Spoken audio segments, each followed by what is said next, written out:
Oke, bismillahirrahmanirrahim. Assalamualaikum warahmatullahi wabarakatuh. Sebelumnya perkenalkan kami dari anggota kelompok 2 yang beranggotakan yakni Ahmad Maulana Aziz, Ulul Habibah, dan Septia Rahma Putri. Tujuan dibuatnya video ini yakni untuk memenuhi tugas mata kuliah Sistem Informasi Akuntansi dengan dosen pengampu Bapak Arifah Kurniawan SEMAK.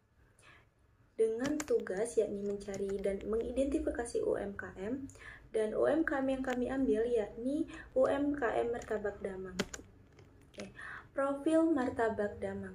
Martabak Damang merupakan sebuah tempat usaha makanan yang berada di Bandar Lampung pusatnya, yang didirikan oleh Bapak Novi Arianto. Beliau merupakan seorang pengusaha yang sukses yang berasal dari Kota Bumi, Lampung Utara. Dengan memulai karirnya, beliau menjual martabak keliling pada saat itu di Kota Bumi.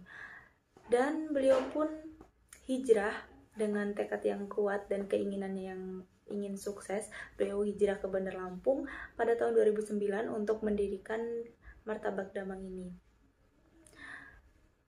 Perusahaan makanan ini yang diberi nama Martabak Damang hingga saat ini, yang bahkan semakin banyak cabangnya hingga 19 cabang yang tersebar di beberapa daerah, yakni ada di Gedung Meneng, Labuhan Ratu, Sukarame, Kemiling, di Metro, dan juga ada di Lampung Selatan.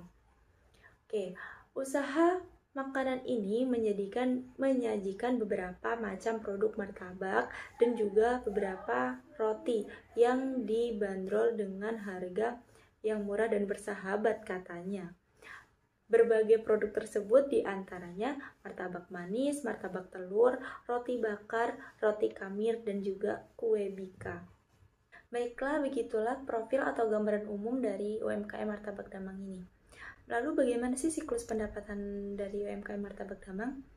Pendapatan UMKM ini diperoleh dari dibukanya kios, yakni dari jam 16.00 hingga jam 23.00. Nah, kemudian terjadilah transaksi dari konsumen ke karyawan, transaksi jual beli. Konsumen membuat pesanan, lalu karyawan akan memproses pesanan tersebut, akan diproduksi, dan setelah diproduksi akan dikemas pesanan tersebut hingga selesai. Jika sudah selesai, produk tersebut akan diserahkan kepada konsumen. Nah, konsumen akan membayar pesanan tersebut di kasir. Perlu teman-teman ketahui, metode pemesanan di Martabak Damang ini tidak hanya secara langsung, namun juga bisa secara online, yaitu dengan menggunakan GoFood atau GrabFood dan juga bisa ShopeeFood. Baiklah, yang selanjutnya yakni siklus pengeluaran. Dalam sebuah usaha pasti tidak luput dari sebuah pengeluaran, baik itu pengeluaran lancar maupun pengeluaran tidak lancar. Begitu pula dengan UMKM ini.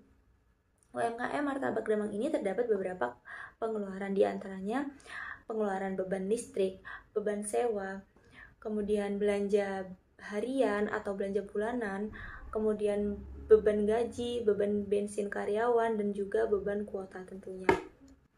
Oke, yang selanjutnya yakni siklus produksi. Kegiatan produksi di Martabak Damang ini dimulai dengan belanja setiap harinya pada pagi hari untuk belanja bahan-bahan yang akan digunakan nantinya. Dengan proses persiapannya itu dimulai dari jam 1 siang ya teman-teman, hingga sebelum asar, karena sesudah asar lah itu Martabak Damang akan dibuka. Proses pembuatan dilakukan setelah pelanggan itu memesan martabak itu sendiri, dan setelah diproses akan dilakukan pengemasan produk. Oke, yang selanjutnya yakni siklus manajemen SDM dan juga pengajian. Dalam UMKM Martabak Damang ini, para karyawan yang mendaftar akan melakukan interview secara langsung kepada Bapak Novi atau kepada bosnya. Dengan begitu, Bapak Novi akan melihat kriteria apakah karyawan yang mendaftar ini cocok atau masuk ke dalam karyawan Martabak Damang ini. Dan di sini tuh tidak ada sistem training gitu. Jadi karyawan akan belajar sambil bekerja. Dan untuk memastikan kehadiran para karyawan ini, karyawan diminta untuk melakukan absensi dengan menyetorkan dokumentasi atau menyetorkan foto kepada Bapak Novi. Dan untuk sistem penggajiannya, gaji akan diberikan berdasarkan gaji pokok setiap bulan, dan juga ada gaji persentase dari hasil penjualan jika memenuhi target. Dan gaji tersebut akan diberikan pada akhir bulan, teman-teman. Sekian presentasi dari saya, dan selanjutnya akan disampaikan oleh rekan saya yakni Ahmad Maulana Aziz dan juga Septia Rahma Putri. Kepada Septia Rahma Putri dan juga Ahmad juga Septia Rahma Putri. Kepada Septia Rahma Putri dan juga Ahmad Maulana Aziz, disilakan. Baik, di sini saya Ahmad Maulana Aziz izin menyampaikan materi melanjutkan terkait tentang flowchart dari masing-masing siklus. Sesuai dengan flowchart yang telah kami buat, di sini saya akan menjelaskannya, yakni dengan yang pertama dari siklus produksi. Di siklus produksi itu dimulai dengan membuat daftar bahan yang akan dibeli. Yang membuat daftar ini adalah para karyawan, membuat daftar bahan untuk pembuatan produk-produk yang ada di UMKM Martabak Damang. Kemudian para karyawan melakukan pembelian bahan di pasar. Lalu setelah bahan itu dibeli, lanjut menyimpan bahan tersebut ke gudang. Ada yang disimpan di gudang, ada yang melakukan pembelian secara rutin. Lalu setelah menyimpan bahan di gudang, para karyawan mulai mempersiapkan kios, yaitu untuk pembukaan kios. Setelah persiapan selesai, lalu pada siklus produksi ini, bagian siklus produksi merespon pesanan konsumen yang diterima dari bagian siklus pendapatan. Setelah merespon pesanan konsumen, pesanan tersebut diproses oleh siklus produksi sehingga menjadi produk, dan produk itu akan diberikan kepada siklus pendapatan. Lalu penjelasan tentang siklus pendapatan, ya ini dimulai dengan pembukaan kios. Setelah pembukaan kios, karyawan akan menerima pesanan konsumen, baik itu yang datang secara ke lokasi langsung maupun yang memesan secara delivery. Kemudian setelah menerima pesanan tersebut, bagian siklus pendapatan mengirimkan informasi pesanan kepada siklus produksi, yang dimana akan direspon oleh siklus produksi, kemudian diproses produknya oleh siklus produksi, lalu dikirim kembali ke siklus pendapatan. Di siklus pendapatan melakukan pengemasan produk yang telah diproses atau yang telah jadi. Lalu setelah produk dikemas, konsumen menerima produk tersebut. Lalu konsumen tersebut atau pelanggan membayar dengan tunai, bisa dengan tunai ataupun digital. Lalu setelah dibayar, pada akhir akan penutupan kios pada 1 hari akan ditulis dalam pencatatan kas, yaitu pendapatan tersebut. Setelah itu kios ditutup. Lalu pada bagian siklus pengeluaran, yakni karyawan membuat data pengeluaran. Setelah terbuat data pengeluaran, yakni di situ ada beban listrik, beban belanja harian, beban sewa, beban gaji, bensin karyawan, dan juga beban kota, lalu beban pajak. Semua beban itu dibayar dengan menggunakan kas yang telah diterima dari pendapatan. Lalu pada siklus penjelasan mengenai siklus manajemen SDM dan manajemen penggajian. Yang pertama itu dimulai dari siklus manajemen, itu dimulai dengan pembukaan rekrutmen karyawan. Nah, di situ para pendaftar akan diundang untuk melakukan proses interview langsung kepada bos. Setelah proses interview itu, di situ bos benar-benar melakukan interview, penentuan apakah karyawan itu akan diterima atau tidak. Jadi keputusan sepenuhnya akan diterima atau tidak itu diserahkan kepada bos. Lalu setelah keputusannya itu dipilih, itu karyawan itu mulai bekerja dan melakukan absensi kehadiran pada setiap hari kerja dia. Setelah melakukan absensi kehadiran, lalu melakukan proses kerja karyawan UMKM Martabak Damang seperti lainnya. Lalu pada siklus manajemen pengajian, yakni dari sistem pengajian, karyawan membuat informasi data penggajian, yakni yang dimana bisa diambil dari data kehadiran. Data kehadiran itu yang diterima dari informasi para karyawan melakukan absensi kehadiran. Setelah diterimanya data kehadiran itu, karyawan membuat informasi data penggajian.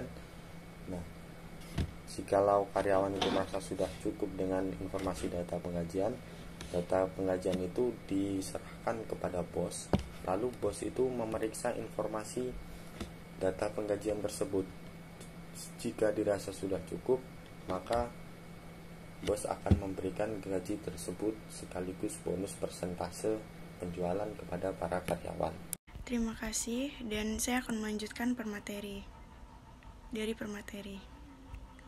yaitu tentang identifikasi pengendalian internal dan kelemahan siklus pendapatan, pengeluaran, produksi, dan manajemen SDM dan pengajiannya.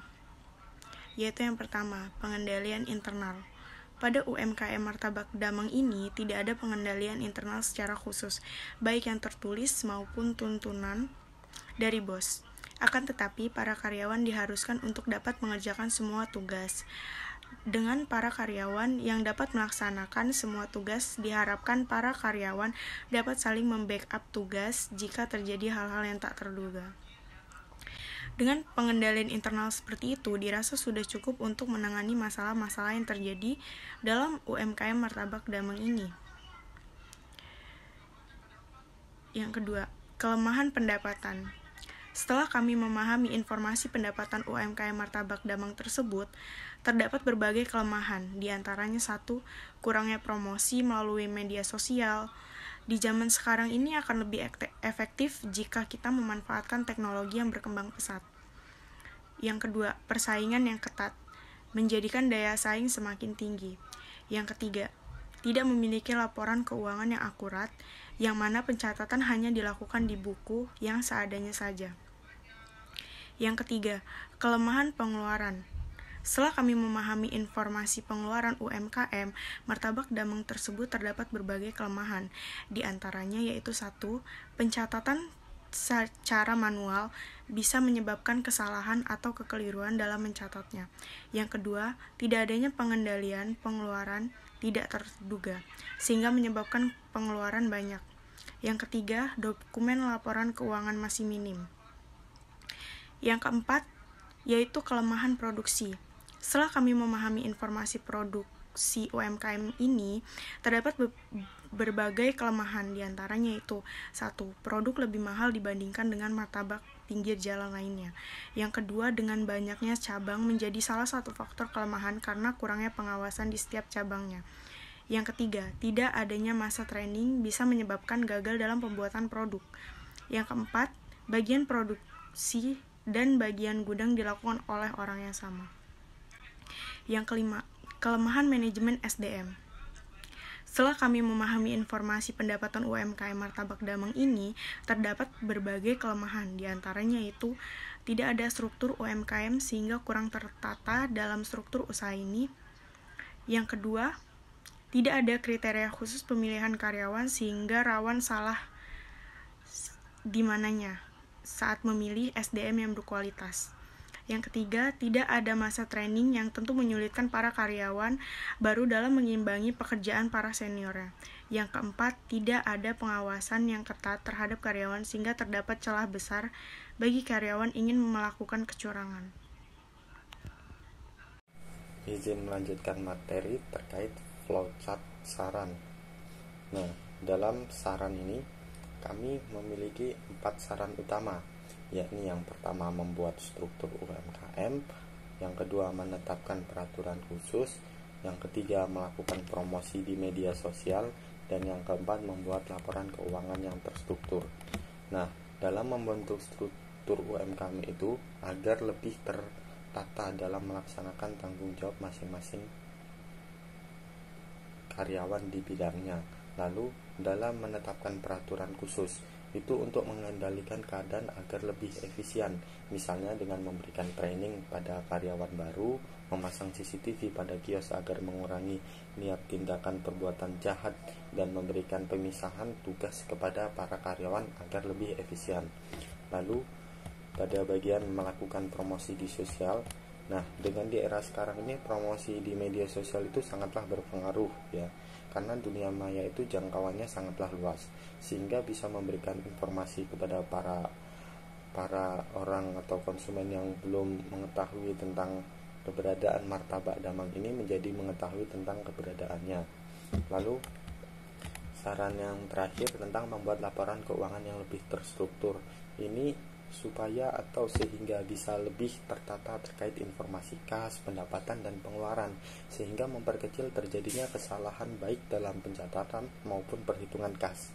Laporan ini pun seharusnya juga dipermudah atau bisa dipermudah dengan penyediaan gadget untuk membuat laporan keuangan secara digital, sehingga itu akan mempermudah dan menghemat waktu para karyawan. Sekian, terima kasih.